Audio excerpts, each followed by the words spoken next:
Hallelujah. 1 കൊരിന്ത്യർ 9 16 വാക്യമാണ്. 1 Corinthians chapter 9 verse 16 ആണ് നമ്മൾ കുറിവാക്യമായി എടുത്തിരിക്കുന്നത്. ഞാൻ സുവിശേഷം അറിയിക്കുന്നില്ലെങ്കിൽ എനിക്ക് അയ്യോ കഷ്ടം.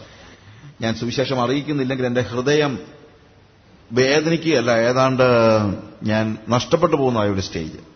എനിക്ക് അയ്യോ കഷ്ടം എന്നുള്ള വാക്ക് ശരിക്കും ഓൾഡ് ടെസ്റ്റമെന്റിൽ പല സ്ഥലങ്ങളിൽ ഉപയോഗിക്കുന്നത് നമ്മൾ കേട്ടിട്ടുണ്ട്. അവിടെയെല്ലാം നമ്മുടെ എക്സിസ്റ്റൻസ് നഷ്ടപ്പെടുന്നത് പോലെ, ഞാൻ മരിച്ചെങ്കിൽ കൊള്ളാമായിരുന്നു, അല്ലെങ്കിൽ ഇതിലും ഭേദം ഞാൻ മരിക്കുകയാണ് എന്നൊക്കെ പറയുന്നതിന് തുല്യമായ ഒരു എക്സ്പ്രഷനാണ് ഞാൻ ഇവിടെ എനിക്ക് അയ്യോ കഷ്ടം എന്ന് പറയുന്നത്.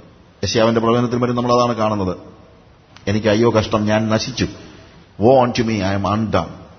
അപ്പോൾ പോൾ പറയുന്നത്, ഞാൻ സുവിശേഷം അറിയിക്കുന്നില്ലെങ്കിൽ എന്റെ ജീവിതത്തിന് ഞാനൊരു അർത്ഥം കണ്ടെത്തുന്നില്ല. I find no meaning for my existence. എന്റെ ഈ ഭൂമിയിലെ ജീവിതത്തിന് അർത്ഥം നൽകുന്നത് എപ്പോൾ മാത്രമാണ്? ഞാൻ സുവിശേഷം അറിയിക്കുമ്പോൾ മാത്രമാണ്. ഞാൻ സുവിശേഷം അറിയിക്കുന്നില്ലെങ്കിൽ എനിക്ക് എന്ത് ഫീൽ ചെയ്യുന്നെന്നാണ് പറയുന്നത്. ഞാൻ പറഞ്ഞല്ലോ, ആദ്യത്തെ ദിവസം തന്നെ നമ്മൾ പറഞ്ഞ ഒരു കഥയില് തണുത്ത് വിറച്ച് വേച്ച് മരണത്തിലേക്ക് നീങ്ങിക്കൊണ്ടിരിക്കുന്ന, ഐസ് മൂടിക്കിടക്കുന്ന, അല്ലെങ്കിൽ തണുത്ത ഒരു വിന്ററില് ഒരു വൃദ്ധൻ വഴിയിൽ സൈക്കിൾ റിപ്പയർ ചെയ്യുന്ന ഒരു പയ്യനോട് ഒരു ചായയ്ക്ക് കാശ് ചോദിച്ചപ്പോൾ അവൻ പെട്ടെന്ന് കൊടുത്തില്ല. മുതലാളി വന്നില്ല എന്ന് പറഞ്ഞു. പക്ഷേ അയാൾ പോയപ്പോൾ ഇവന്റെ മനസ്സിലൊരു വേദന, ഞാൻ കാണിക്കുന്ന ഈ അനാസ്ഥ, ഞാൻ അയാൾക്കൊരു ചായക്കാശ് കൊടുത്തു കഴിഞ്ഞാൽ ഒരു പക്ഷേ അയാൾ ജീവിക്കും, ഇല്ലെങ്കിൽ അയാൾ ഒരു പക്ഷേ മരിച്ചു പോകുമായിരിക്കും. മരിച്ചു പോകും. അങ്ങനത്തെ സ്റ്റേജിലാണ് അയാൾ. അവൻ പെട്ടെന്ന് സൈക്കിൾ റിപ്പയർ ചെയ്തുകൊണ്ടിരുന്ന സൈക്കിളൊക്കെ എടുത്ത് എറിഞ്ഞിട്ട് അകത്ത് കിടന്നൊരു പഴയ പുതപ്പ് എടുത്തുകൊണ്ട് നേരെ ഓടി അയാളെ കെട്ടിപ്പിടിച്ചു.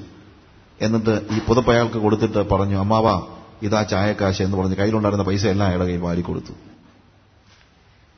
അയാൾ മരണത്തിലേക്ക് നീങ്ങുന്നത് കണ്ട് തന്റെ അനാസ്ഥ കൊണ്ട് അയാൾ മരിച്ചാലോ എന്ന ഭീതി ആ യുവാവിന്റെ ഹൃദയത്തിലുണ്ടായപ്പോൾ അവന്റെ മനസ്സിൽ ഉടക്കി വലിച്ചതായ ആ അനുഭവം എന്താണ്?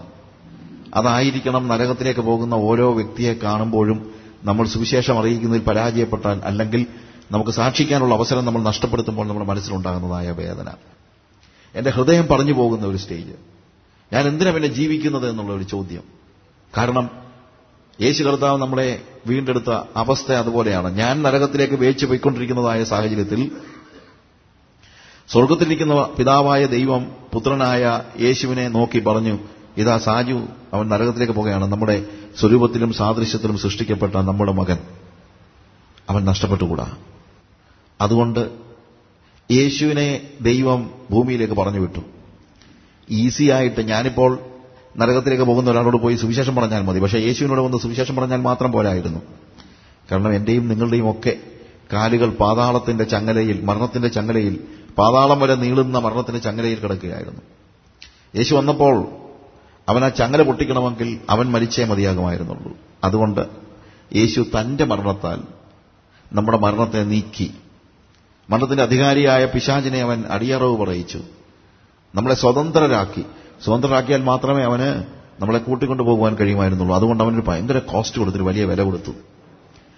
അങ്ങനെ അവന്റെ സ്വന്തം രക്തം കൊടുത്ത് അവൻ എന്നെ വിലയ്ക്ക് വാങ്ങിയതുകൊണ്ടാണ് ഇന്ന് ഞാൻ രക്ഷയുടെ പേടകത്തിൽ അകത്തിരിക്കുന്നത്. പക്ഷേ അകത്തിരിക്കുന്ന ഞാൻ പുറത്ത് വീണ്ടും നരകത്തിലേക്ക് പോകുന്നവരെ കണ്ടിട്ട് എനിക്ക് വല്ലവിധേനയും ഈ രക്ഷയുടെ പേടകത്തിൽ തന്നെ അടഞ്ഞിരിക്കണം, സ്വർഗത്തിലേക്ക് പോകണം എന്നുള്ള ഒരു ചിന്തയോടുകൂടെ ഇരുന്നാൽ നമ്മൾ വാസ്തവത്തിൽ എന്തിനുവേണ്ടി നമ്മളെ ദൈവം ഭൂമിയിലാക്കി എന്ന ലക്ഷ്യം മറന്നു പോകുകയാണ്.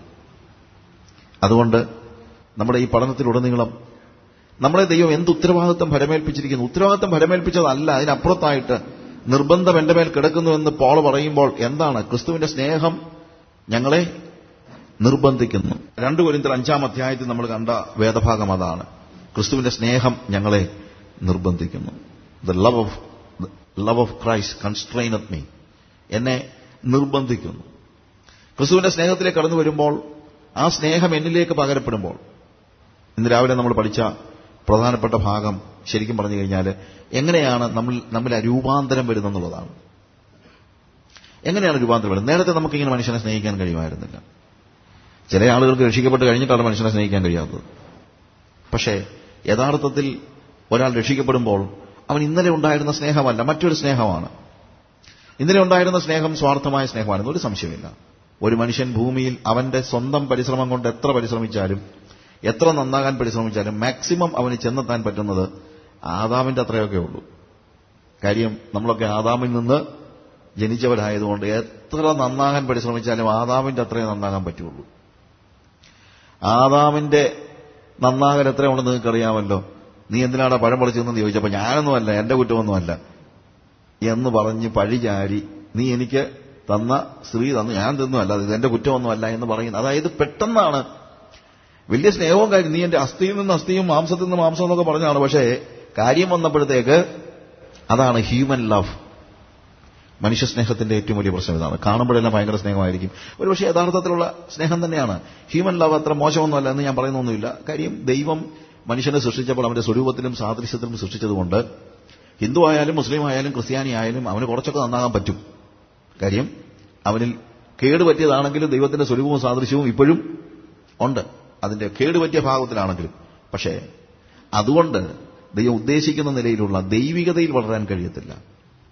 എന്നാൽ പോൾ ഇവിടെ പറയുന്ന കാര്യം, എല്ലാവർക്കും വേണ്ടി ഒരുവൻ മരിച്ചിരിക്കെ എല്ലാവരും മരിച്ചുവെന്നും ഇനി ജീവിക്കുന്നവർ തങ്ങൾക്കായിട്ടല്ല തങ്ങൾക്ക് വേണ്ടി മരിച്ചുയർത്തവനായിട്ട് തന്നെ ജീവിക്കണമെന്ന് ഞങ്ങൾ നിർണയിച്ചിരിക്കുന്നു. When Jesus died we all died. നമ്മളെല്ലാവരും മരിച്ചു. എങ്ങനെ മരിച്ചു? നമ്മൾ ശരീരത്തിൽ മരിച്ചില്ല, നമ്മളിപ്പോഴും ശരീരത്തിൽ ജീവിക്കുന്നുണ്ട്. പക്ഷെ ജഡപ്രകാരം നമ്മൾ മരിച്ചു. ശരീരവും ജഡവും രണ്ടാണ്.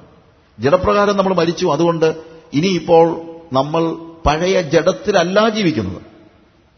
ജഡത്തിൽ ജീവിക്കാതെ നമ്മളിപ്പോൾ ഒരു പുതിയ ജനനം.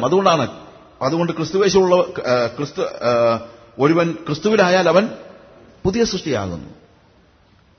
എല്ലാവർക്കും വേണ്ടി ഒരുവൻ മരിച്ചതുകൊണ്ട് എല്ലാവരും മരിച്ചു. ഇനി ജീവിക്കുന്നവർ എന്ന് പറയുമ്പോൾ ആ ജീവിതം എങ്ങനെയുള്ള ജീവിതമല്ല, പഴയ ജഡത്തിലെ ജീവിതം അല്ല. നമ്മൾ ശരീരത്തിൽ ജീവിക്കുന്നുണ്ടെങ്കിലും നമ്മൾ ജഡത്തിലല്ല ജീവിക്കുന്നത്. അത് നമ്മൾ മനസ്സിലാക്കണം. നമ്മൾ ശരീരത്തിൽ ജീവിക്കുന്നുണ്ടെങ്കിലും നമ്മൾ എവിടെയല്ല ജീവിക്കുന്നത്? ജഡത്തിലല്ല ജീവിക്കുന്നത്. നമ്മളൊരു പുതിയ ബ്രീഡ് ആവുകയാണ്. നേരത്തെ നമ്മൾ ജഡത്തിലായിരുന്നു ജീവിച്ചത്, പക്ഷെ ഇപ്പോൾ നമ്മൾ ജീവിക്കുന്നത് ആത്മാവിലാണ്. കാര്യം നേരത്തെ നമ്മൾ ഒരു ദേഹിയായ ആദാമിൽ നിന്നാണ് നമ്മൾ ജനിച്ചത്. പക്ഷെ ഇപ്പോൾ നമ്മൾ ജനിച്ചിരിക്കുന്നത് ആത്മാവിലാണ്. വീണ്ടും ജന്മത്തിൽ നമ്മൾ എന്താണ്? ആത്മാവിൽ ജനിച്ചിരിക്കുകയാണ്. അതുകൊണ്ടാണ് വെള്ളത്താൽ ജനിച്ചത്, ജഡത്താൽ ജനിച്ചത് ജഡമാകുന്നു, ആത്മാവിനാൽ ജനിച്ചത് ആത്മാവാകുന്നു. നമ്മളുടെ സ്വാഭാവിക ജനനത്തെക്കുറിച്ച് കർത്താവ് തന്നെ പറഞ്ഞതാണ്, ഇത് ജഡത്താലുള്ള ജനനമാണ്. നിക്കോദിമോസിനോട് പറയുന്നത്. നിക്കോദിമോസ് മോശക്കാരനോ കള്ളനോ കൊലപാതകയോ ഒന്നുമല്ല. അത് നിങ്ങൾ മനസ്സിലാക്കണം. ഞാൻ ജഡത്താൽ ജനിച്ചവൻ എന്ന് പറഞ്ഞതുകൊണ്ട് നമ്മളെ ജഡത്താൽ ജനിച്ചവരെല്ലാം ക്രൂരന്മാരും കള്ളന്മാരും കൊള്ളക്കാരുമാണെന്ന് അർത്ഥമൊന്നുമില്ല. ജഡത്താൽ ജനിച്ചതെന്ന് പറഞ്ഞു കഴിഞ്ഞാൽ ഹ്യൂമൻ ബർത്തിനെ കുറിച്ചാണ് പറയുന്നത്, ജഡത്താൽ ജനിച്ചെന്ന് പറയുന്നത്. പക്ഷെ ആ ഹ്യൂമൻ ബർത്തിന്റെ ഏറ്റവും വലിയ പ്രശ്നം, എത്ര നന്നാകാൻ നോക്കിയാലും ഒരു ബെസ്റ്റ് ഹ്യൂമനിക്കുള്ളതും ആകാൻ പറ്റത്തില്ല. പക്ഷേ നമ്മൾ വീണ്ടും ജനിക്കുമ്പോൾ നമ്മളുടെ തുടക്കം തന്നെ, നമ്മൾ ജനിക്കുന്നത് തന്നെ എന്താണ്? ആത്മാവിലാണ്. അത് ഡിവൈനാണ്. നേരത്തെ ഹ്യൂമൻ ആണെങ്കിൽ ഇപ്പോൾ എന്താണ്? ഡിവൈനാണ്, ദിവ്യമാണ്. എന്നാൽ ആ ഡിവൈൻ ജനനം മാത്രമാണ്. അപ്പോഴും നമ്മളൊരു കുഞ്ഞാണ് എന്നുള്ളത് ഓർക്കണം. ഒരു പുതിയ സൃഷ്ടിയാണ്, ഒരു സൃഷ്ടി. അതുകൊണ്ടാണ് ഇവിടെ പറയുന്നത് എന്ത്? ഒരുത്തൻ ക്രിസ്തുവിലായാൽ അവൻ പുതിയ സൃഷ്ടിയാകുന്നു. ബ്രീഡ് മാറി. പക്ഷെ അതിന്റെ അർത്ഥം നമ്മൾ പൂർണ്ണതയിലെത്തിയെന്നല്ല. എന്നാൽ ഈ ആത്മാവിൽ ജനിച്ചതുകൊണ്ട് നമുക്കിപ്പോൾ യേശുവിനെ പോലെ ജീവിക്കാൻ കഴിയും. കാര്യം യേശുവും ആത്മാവിലാണ് ജനിച്ചത്. നിന്നിൽ ഉൽപ്പാദിതമാകുന്ന ശിശു പരിശുദ്ധാത്മാവിനാൽ ഉൽപ്പാദിതമായിരിക്കുന്നു എന്നാണ് മറിയോട് സംസാരിക്കുന്നത്. That means Jesus also was born of the spirit. And when you are bone again, you are bone of the spirit. നമ്മളും ആത്മാവിൽ ജനിച്ചു. യേശു ആത്മാവിൽ ജനിച്ചു, നമ്മളും ആത്മാവിൽ ജനിച്ചു. അതുകൊണ്ട് യേശു ഭൂമിയിൽ ജീവിച്ചതുപോലെ ജീവിക്കാനുള്ള ശക്തി നമ്മളിലുണ്ട്. കാര്യം നമ്മളൊരു പുതിയ സൃഷ്ടിയാണ്. എങ്ങനെയുള്ള സൃഷ്ടി? യേശുവിന്റെ ബ്രീഡാണ് നമ്മളുടേത്. ഞാൻ പറഞ്ഞ മനസ്സിലാകുന്നുണ്ടല്ലോ? ഒരു പുതിയ സൃഷ്ടിയാണ്. ആ പുതിയ സൃഷ്ടിക്ക് മാത്രമേ യേശു ജീവിച്ചതുപോലെ ജീവിക്കാൻ പറ്റുകയുള്ളൂ. അതുകൊണ്ട് നമ്മളിപ്പോൾ ഒരു ഡിവൈൻ ക്രിയേഷൻ ആണെങ്കിലും നമ്മളും വളരാൻ ദൈവം ഉദ്ദേശിക്കുന്നുണ്ട്. എത്രത്തോളം വളരണം? ക്രിസ്തുവാകുന്ന തലയോളം വളരണം. ഒരു മനുഷ്യൻ, ജഡത്തിൽ ജനിച്ച ഒരു മനുഷ്യൻ എത്ര പരിശ്രമിച്ചാലും ആദാമിനേക്കാൾ വലുതാകാൻ പറ്റത്തില്ല. പക്ഷെ ആത്മാവിൽ ജനിച്ച ഒരു വ്യക്തിക്ക് യേശുവിനോളം വളരാൻ കഴിയും എന്നുള്ളതാണ് നമ്മളെ സന്തോഷിപ്പിക്കുന്ന, നമ്മളെ ആശ്വസിപ്പിക്കുന്നതായ ദൈവവചന സത്യം എന്ന് പറയുന്നത്. അതുകൊണ്ടാണ് ഞാൻ പറഞ്ഞത്, നല്ല മനുഷ്യർ എല്ലാ മതങ്ങളിലും ഉണ്ട്. അവരെ ഒന്നും നമ്മൾ കുറ്റം പറയുകയൊന്നും വേണ്ട. അവരൊക്കെ നല്ല മനുഷ്യരാണ്. ഒരുപക്ഷെ നമ്മൾ നോക്കുമ്പോൾ വളരെ മെച്ചപ്പെട്ട, നമുക്ക് പോലും ജീവിക്കാൻ കഴിയാത്ത, അല്ലെങ്കിൽ നമുക്ക് ജീവിക്കാൻ കഴിയാത്തതല്ല, നമ്മിൽ പലരും ജീവിക്കുന്നതിനേക്കാൾ ബെറ്ററായിട്ടാണ് മറ്റു മതത്തിലുള്ള ആളുകളൊക്കെ ജീവിക്കുന്നത് എന്ന് നമുക്ക് പലപ്പോഴും തോന്നിപ്പോയിട്ടുണ്ട്, ഇല്ലേ? നിങ്ങൾക്കൊക്കെ തോന്നിയിട്ടുണ്ട്. എന്നാൽ അവർക്കാകാൻ കഴിയുന്ന അന്തിമമായ കാര്യമെന്ന് പറയുന്നത് അവർക്കൊരു ബെസ്റ്റ് ഹ്യൂമൻ ആകാൻ പറ്റും. പക്ഷേ നമുക്കങ്ങനെയല്ല. നമ്മളുടെ തുടക്കം തന്നെ ഡിവൈനാണ്.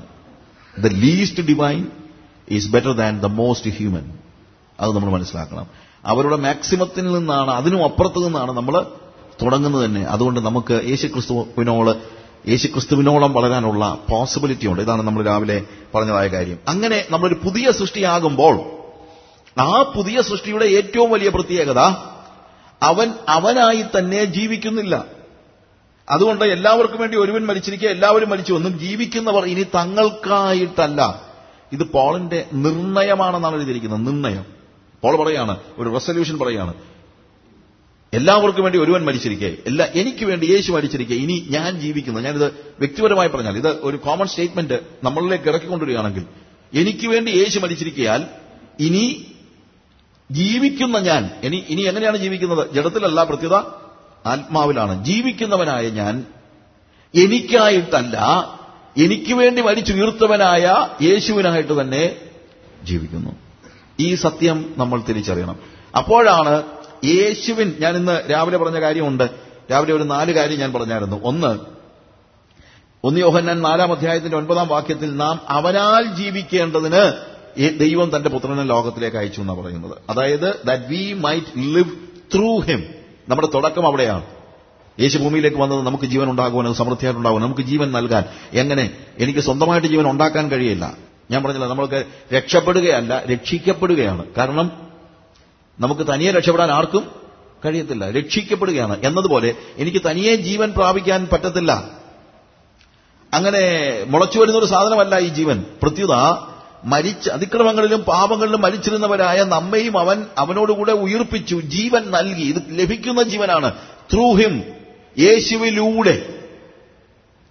When we are dying with Christ and buried with Christ, we will be raised with Christ so that we may live with him. നമ്മൾ അവനോടുകൂടെ മരിച്ചു, അവനോടുകൂടെ അടക്കപ്പെട്ടു, അവനോടുകൂടെ ഉയർത്തെഴുന്നേറ്റു, അവനോടുകൂടെ മരിച്ചു. ആകയാൽ എല്ലാവർക്കും വേണ്ടി ഒരുവൻ മരിച്ചിരിക്കാൻ എല്ലാവരും മരിച്ചു. അതാണ് തുടക്കം. അങ്ങനെ മരിച്ചതുകൊണ്ട് അവനോടുകൂടെ അടക്കപ്പെട്ട് അവനോടുകൂടെ ഉയർത്തെഴുന്നേൽക്കുമ്പോൾ വീണ്ടും ഞാൻ ജീവനിലേക്ക് വരികയാണ്. അത് അവനിലൂടെയാണ് ഞാൻ ജീവിക്കുന്നത്. അല്ലാതെ ഞാൻ തനിയെ ജീവിക്കുകയല്ല, ഞാൻ തനിയെ ഉയർക്കുകയല്ല. അവനോട് കൂടെ, ക്രിസ്തുവിനോട് കൂടെ. അങ്ങനെ ഉയർക്കുമ്പോൾ, അങ്ങനെ ജീവൻ പ്രാപിക്കുമ്പോൾ അവിടെ പറയുന്ന കാര്യമാണ് എന്ത്? That we might live through him. നാം അവനാൽ ജീവിക്കേണ്ടതിന്. 1 തെസ്സലോനിക്കർ 5-ാം അധ്യായത്തിന്റെ 10-ാമത്തെ വാക്യത്തിൽ വരുമ്പോൾ, ഇനി നമ്മൾ കോപത്തിനല്ല, ഊണിലും ഉണർന്നിരുന്നാലും ഉറങ്ങിയാലും നാം അവനോട് കൂടെ ജീവിക്കേണ്ടതിന് എന്ന് എഴുതിയിരിക്കുന്നു. അവനാൽ ജീവിക്കുകയും, അടുത്തത് എന്താണ്? അവനോട് കൂടെ ജീവിക്കുകയും. We received life through him.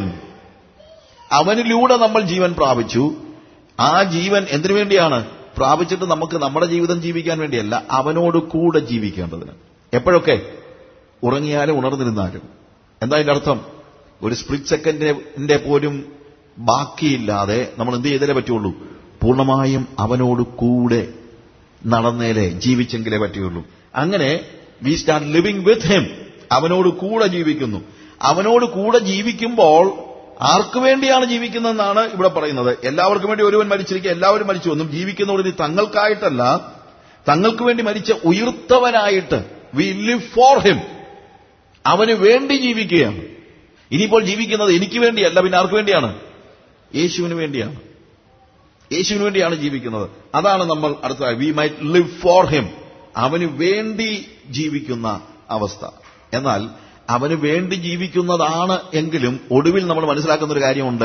നമ്മൾ നമ്മുടെ ശരീരത്തെയും മനസ്സിനെയും ചിന്തകളെയും എല്ലാം അവന് വേണ്ടി വിട്ടുകൊടുക്കുമ്പോൾ നാം ജീവിക്കുക, അവന് വേണ്ടി നാം ജീവിക്കുകയല്ല, നമ്മിൽ അവൻ ജീവിക്കുകയാണ്. He lives in me. ഈ 4 സ്റ്റേജ് നമ്മൾ മനസ്സിലാക്കണം. 1, അവനാൽ നമ്മൾ ജീവൻ പ്രാപിച്ചു. അവനോട് കൂടെ നമ്മൾ ജീവിക്കുന്നു, അവനായിട്ട് ജീവിക്കുന്നു, അവൻ നമ്മിൽ ജീവിക്കുന്നു. ഈ പ്രോസസ്സ് നമ്മൾ മനസ്സിലാക്കണം. അവൻ നമ്മിൽ ജീവിക്കുമ്പോൾ പിന്നെ അവന്റെ സ്വഭാവമാണ് നമ്മുടേത്, അവന്റെ വേദനകളാണ് നമ്മുടേത്, അവന്റെ ഇഷ്ടമാണ് നമ്മളുടേത്. അവന് പോകേണ്ടടുത്താണ് നമ്മൾ പോകുന്നത്, അവന് പറയേണ്ടതാണ് നമ്മൾ പറയുന്നത്, അവന് നോക്കേണ്ടതാണ് നമ്മൾ നോക്കുന്നത്, അവന് കാണേണ്ടതാണ് നമ്മൾ കാണുന്നത്. കാര്യം നമ്മുടെ കണ്ണുകളിലൂടെ അവൻ ജീവിക്കുകയാണ്, നമ്മുടെ കൈകളിലൂടെ അവൻ ജീവിക്കുകയാണ്, നമ്മുടെ ഹൃദയത്തിൽ അവൻ ജീവിക്കുകയാണ്. പിന്നെ എന്റെ വേദനയും എന്റെ കൺസേണും എല്ലാം എന്റെ കൺസേൺ അല്ല, യേശുവിന്റെ കൺസേൺ ആണ്. കാര്യം no longer I but Christ lives in me. I am crucified with Christ. ഞാൻ ക്രിസ്തുവിനോടുകൂടെ ക്രൂശിക്കപ്പെട്ടിരിക്കുന്നു. ഇനി ജീവിക്കുന്നത് ഞാനല്ല, ക്രിസ്തു അത്ര എന്നിൽ ജീവിക്കുന്നത്. അതാണ് ക്രൈസ്റ്റ് ലിവ്സ് ഇൻ മീ. ക്രിസ്തു അത്രേ എന്നിൽ ജീവിക്കുന്നത്. 4ാമത്തെ സ്റ്റേജാണ്. അപ്പൊ പിന്നെ ക്രിസ്തുവിന്റെ വേദനയാണ് എന്റെ വേദന. ക്രിസ്തുവിന്റെ വേദന എന്താണ്? ക്രിസ്തുവിന് ആകപ്പാടെ ഒരു വേദന മാത്രമേ ഉള്ളൂ, അല്ലെങ്കിൽ ദൈവത്തിനൊരു വേദന മാത്രമേ ഉള്ളൂ. ദൈവത്തിന് ഉള്ള ഏക വേദന എന്ന് പറയുന്നത് ഒരു പാപി നരകത്തിലേക്ക് പോകുമ്പോഴാണ്.